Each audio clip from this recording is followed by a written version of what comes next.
Livro sobre Gladys Awards, uma história missionária na China. Capítulo 3. Todos a bordo. Gladys não estava prestando muita atenção na mulher idosa que lhe falava após o culto.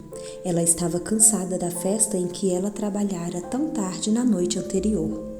No entanto, mesmo exausta como se sentia, o trabalho extra valeria muito a pena para ela.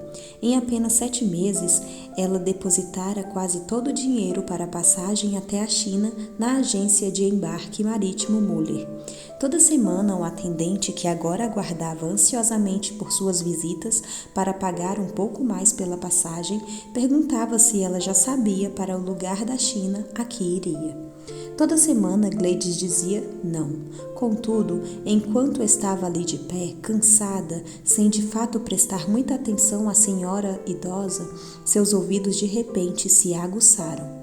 Como eu estava dizendo, a senhora idosa afirmou, a senhora Jenny Lilson não conseguiu se estabelecer na Inglaterra depois da morte do marido. No ano passado, ela empacotou tudo e voltou para a China. Ela disse que preferiria morrer fazendo o trabalho de Deus a ficar na Inglaterra fazendo bordados. Aos 73 anos de idade, acredito que ela vai acabar morrendo por lá mesmo. Gladys perguntou, a senhora disse que ela voltou para a China? Sim, respondeu a mulher. Seu único arrependimento foi voltar sozinha. Ela não conseguiu ninguém interessado em ir com ela. É uma pena, na verdade. Ela queria treinar alguém para continuar o serviço depois de sua partida. Gladys podia sentir os cabelos da nuca se arrepiarem e disse, sou eu, antes mesmo de perceber que estava falando em voz alta. A senhora olhou para Gladys com espanto. Contudo, nos minutos seguintes, Gladys conseguiu convencê-la de que ir para a China era algo sério para ela. Então a mulher procurou em sua imensa bolsa até encontrar o endereço da senhora Lilson. Ela o entregou a Gladys, beijou-a no rosto e desejou-lhe toda a sorte. Gladys voltou para seu quarto na casa do casal Young Husband em Belgrávia, cheia de entusiasmo. Ela tinha tantas coisas a fazer, precisava escrever para Jenny Lilson e deixá-la saber que a ajuda estava a caminho. E ela tinha que contar ao atendente da agência de embarque marítimo Muller que ela agora tinha um destino na China. Ela também tinha que coletar tantos itens úteis quanto possível para a sua viagem. Não demorou muito para Gladys receber uma carta da senhora Jenny Lilson dizendo-lhe para ir à China. Ela poderia trabalhar para a senhora e esta a encontraria em Tianjin.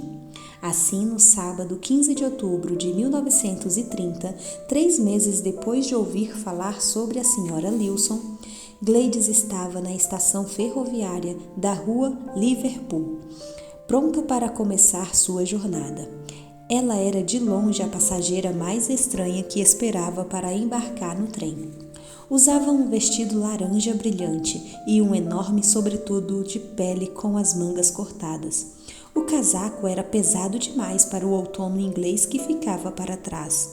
Sobre as roupas, ela usava um dos velhos espartilhos da mãe. Costurado no espatilho, havia um labirinto de bolsos secretos que guardavam suas passagens de trem, passaporte, caneta tinteiro, que ela esperava não vazar. Todo o seu dinheiro, 9 centavos trocados e 2 cheques, viagem de 1 libra cada, e a Bíblia. É claro que todos esses itens guardados no espartilho a fazia parecer um pouco gordinha, mas felizmente o sobretudo de pele conseguia esconder a maior parte do que ela guardava. Gladys também tinha 2 malas velhas e maltratadas. Na maior delas, ela arrumou algumas roupas extras, meias de lã, um suéter tricotado à mão de sua irmã Violette e um colete de lã de uma mulher da igreja. Um saco de dormir e um pequeno fogareiro a álcool também estavam lá dentro. A mala menor estava cheia de comida, sardinha em lata e carne, feijões cozidos, bolachas, ovos cozidos, café solúvel e muito chá. Do lado de fora da mala, ela amarrara uma panela grande e uma chaleira, ou seja, Gleides se assemelhava mais a um viajante desocupado que uma missionária de partida para uma terra distante. "Todos a bordo para o", gritou o condutor. O vapor subiu da enorme locomotiva na frente do trem. Gleides abraçou os pais e a irmã em despedida pela última vez. Seu irmão Lawrence, um baterista do exército britânico, não pôde estar lá, mas Gleides tinha uma foto dele com um uniforme de gala guardada na mala. "Não se esqueça de nós, Gleide", disse a irmã ao dar um último abraço na irmã mais velha. Disse a mãe: "Nossa Gleide nunca nos esquecerá, não é, amor? Nós oraremos por você todos os dias", acrescentou, dando um tapinha maternal na mão de Gleides. Gleides olhou de novo para a pequena multidão de cerca de 50 pessoas que vieram para lhe desejar boa viagem. Até o funcionário da agência de navegação Muller estava lá para se despedir. Gleides tentou absorver todos os detalhes para se lembrar para sempre das pessoas que a amaram e a apoiaram enquanto ela trabalhara para realizar o sonho de ir para a China. Outro assobio acompanhado de vapor soou da locomotiva e Gleides entrou no trem. Ela abaixou a janela e acenou de forma frenética para todos. O condutor soprou o apito e o trem começou a se afastar da plataforma. Bem devagar, os amigos, parentes e simpatizantes de Gleides ficaram cada vez menores à distância, até que Gleides se sentou sozinha no trem. Ela seguia rumo a Tianjin, na China, com 2 libras e 9 xelins enfiados no bolso do espartilho. Não demorou muito para Gleides fazer amizades no trem. Um casal de meia-idade demonstrou um interesse especial por ela. Eles viram todas as pessoas que se despediam dela em Londres e perguntaram aonde ela ia. Gleides disse-lhes que estava a caminho de ser missionária na China. O trem em que ela estava a levaria até onde pegaria um barco para Haia, na Holanda. Lá, ela embarcaria em outro trem e viajaria pela Alemanha, Polônia e Rússia até a China. Para sua surpresa, o casal também era cristão e estava voltando para a Holanda depois de participar de algumas reuniões de Keswick, na Inglaterra. Enquanto o trem passava pelos campos ingleses, Gleides e o casal se tornaram bons amigos. Os 3 embarcaram juntos no barco para Haia e quando o litoral holandês apareceu, o casal fez uma promessa a Gleides. Eles iriam orar por ela todas as noites às 21 horas pelo resto da vida. Quando o casal se despediu de Gleides no trem em Haia, o cavaleiro apertou sua mão e a esposa lhe deu um beijo de adeus bem carinhoso, como se ela fosse sua irmã. Apenas quando Gleides se acomodou no assento e o trem se afastou da estação, ela notou que o homem havia colocado algo em sua mão. Ela virou a mão e quando a abriu, na palma da sua mão havia uma nota amassada de 1 libra. Gleides ficou muito agradecida pelo dinheiro, embora não soubesse como usaria o dinheiro inglês no lugar aonde ia. No entanto, o ato foi muito gentil da parte dele. Assim que pôde, ela dobrou a nota de 1 libra, enfiou-a em um dos bolsos do espartilho e rapidamente esqueceu-se dela. Cidades e aldeias, celeiros e pontes passavam enquanto o trem atravessava a Europa. Lentamente, as planícies se transformaram em colinas ondulantes. Então as colinas se transformaram em montanhas. Durante todo o tempo, Gleides se sentou com o nariz contra a janela do trem, fascinada por tudo o que estava vendo. Quanto mais longe o trem ia de Haia, menos os outros passageiros falavam inglês.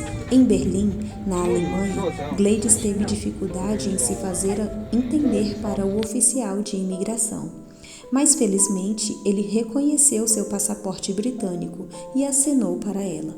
O trem continuou através de Varsóvia, Moscou, Irkutsk e logo passou o lago Baikal. Gleides comia o que ela fazia com o que trouxera na mala. Os ovos que a mãe cozinhou para ela comeu em Varsóvia. O arenque enlatado em Moscou e os biscoitos e queijo enquanto observava o lago Baikal. O único exercício de Gladys na viagem consistia em subir e descer o corredor do trem ou andar rapidamente ao redor dele quando o trem parava para ser abastecido com mais carvão e água para o motor. 7 dias depois de deixar a estação da rua Liverpool, Gladys cruzou os Montes Urais e vivia na Europa da Ásia. A primeira diferença que notou quando o trem atravessou a Rússia foi o frio extremo.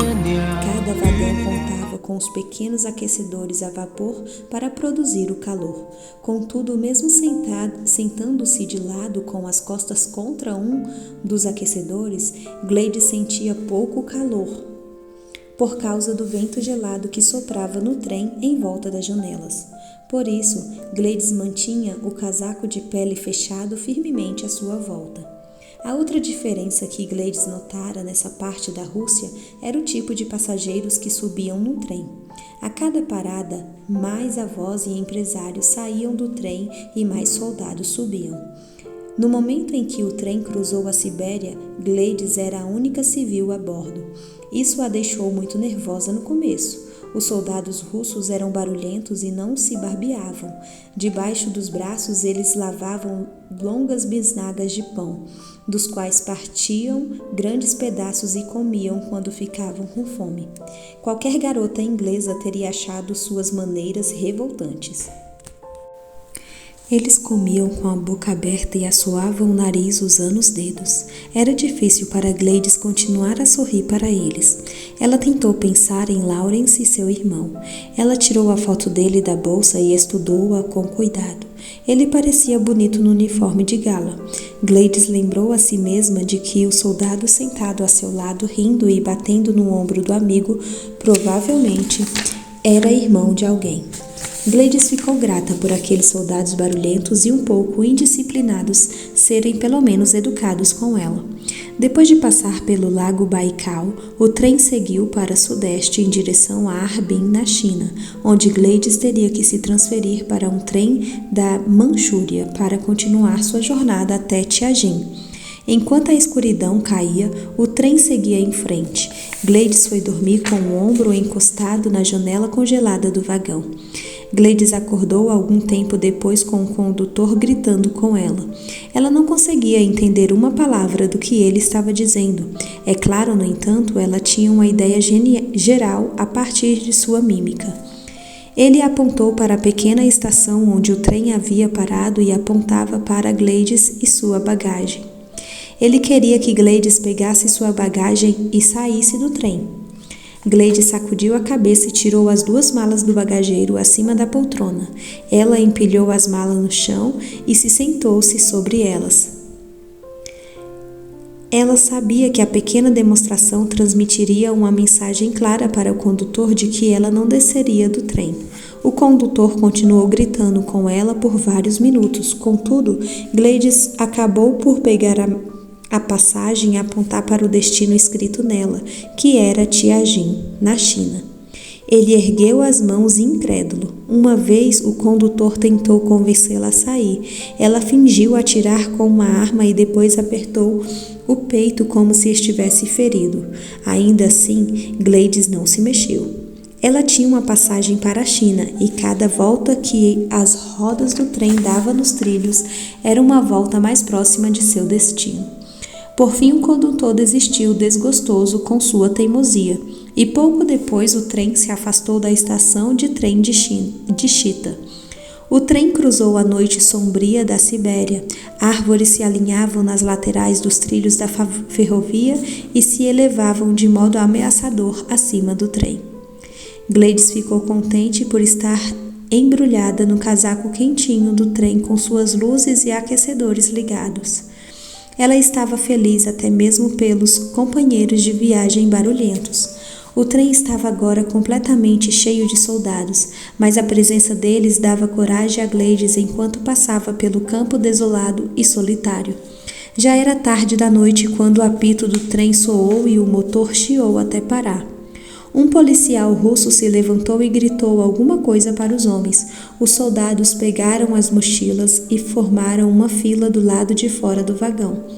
Gladys o observou descendo os trilhos, a respiração formando nuvens brancas na escuridão gelada. Ao longe, os lobos uivavam. Gleides afastou-se da janela quando, de repente, o trem foi mergulhado na mais completa escuridão. Ela esperou que os olhos se ajustassem ao escuro. Escutou com atenção. O trem não estava mais assobiando. Um pensamento ocorreu a ela que a fez entrar em pânico. E se o trem tivesse parado ali para sempre? Ela pegou as malas e seguiu pelo corredor até o final do vagão.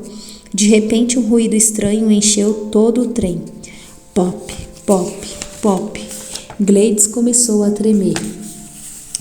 Mesmo que ela nunca tivesse ouvido o som antes, ela não tinha dúvidas de que era um tiroteio e estava muito perto. Ela olhou do trem para a direção em que os soldados marcharam e viu clarões de luz no céu. Gleides não se sentia mais segura no trem. Ela precisava sair e encontrar algum tipo de abrigo. Deixou cair as malas no chão e desceu do trem. Era necessário encontrar alguém que falasse e compreendesse o que ela dizia, mas como alguém poderia atendê-la? Seu coração batia muito forte no peito.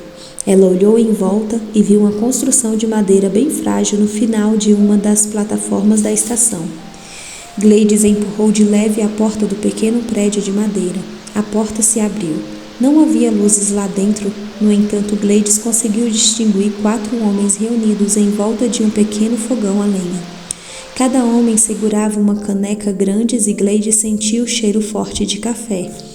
Ela reconheceu 3 dos homens: o maquinista do trem, o homem que cuidava do abastecimento de carvão e o condutor que havia tentado tão arduamente tirá-la do trem em Chita. Assim que Gleides entrou na sala, o condutor saltou de onde estava agachado sobre uma caixa virada para cima e começou a gritar com ela de novo. Ela tinha certeza de que ele estava dizendo: "Eu lhe disse." E se a verdade fosse dita, ele de fato havia lhe avisado sim. Depois de vários minutos vociferando com Gleides em russo, ele se sentou abruptamente e lhe ofereceu uma xícara de café. Ela aceitou e puxou uma de suas malas para se sentar. Ela pegou a caneca das mãos do condutor e por vários minutos todos ficaram em silêncio, tomando uma bebida fumegante. Depois de Gleides esvaziar a caneca de café, o condutor lançou-se em uma charada como a que ele tinha representado em Chita. Dessa vez ele recebeu a ajuda do maquinista. Primeiro, eles apontaram para o leste e fizeram ruídos de tiros. Gleides assentiu. Agora ela entendia. Uma batalha estava acontecendo nos trilhos. Em seguida, eles fingiram pegar as malas e sair pela porta, apontando de volta para os trilhos da ferrovia em direção a Chita. Gleides entendeu essa parte também. Contudo, o significado de sua pantomima era um pesadelo para ela. Com certeza eles não esperavam que ela voltasse para Chita a pé. Ela franziu a testa para eles. Os 2 homens então se lançaram em um ato mais longo. Eles fingiram atirar um no outro. Então eles se arrastaram para o trem. Eles levantaram todos os dedos várias vezes e, com relutância, Gleides assentiu com a cabeça de novo. Eles estavam dizendo a ela que o trem ficaria exatamente onde estava até que estivesse cheio de soldados feridos, e só então retornaria a Chita. Gleides tentou pensar em uma maneira de perguntar quanto tempo demoraria até que o trem pudesse fazer a viagem de volta. Ela olhou em desespero ao redor da sala, até que seus olhos se fixaram em um velho calendário amarelo.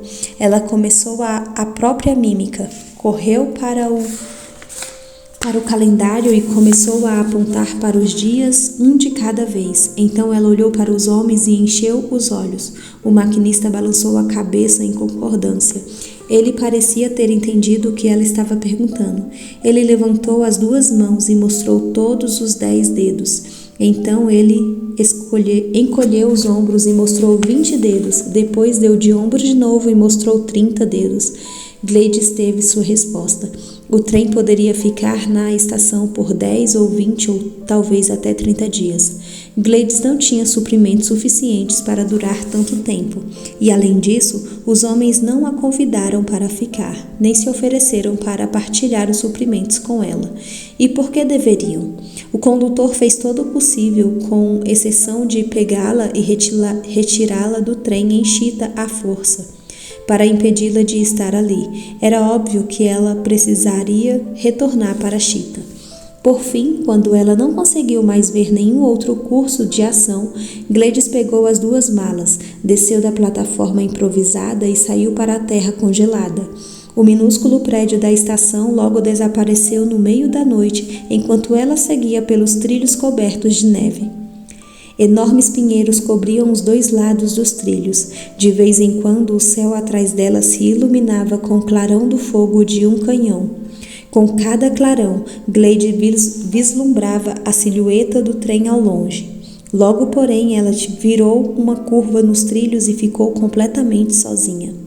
2 semanas antes, ela estava de pé na movimentada plataforma da estação da rua Liverpool, dizendo adeus a toda sua família e amigos. Agora, ela estava andando sozinha, no meio da noite, ao longo de trilhos cobertos de neve, na Sibéria. Eu quero ir à China te servir, Deus. Não me deixe morrer aqui. Ela orava a cada passo dado. E assim terminamos o capítulo 3 desse livro. Abraço e até o próximo capítulo.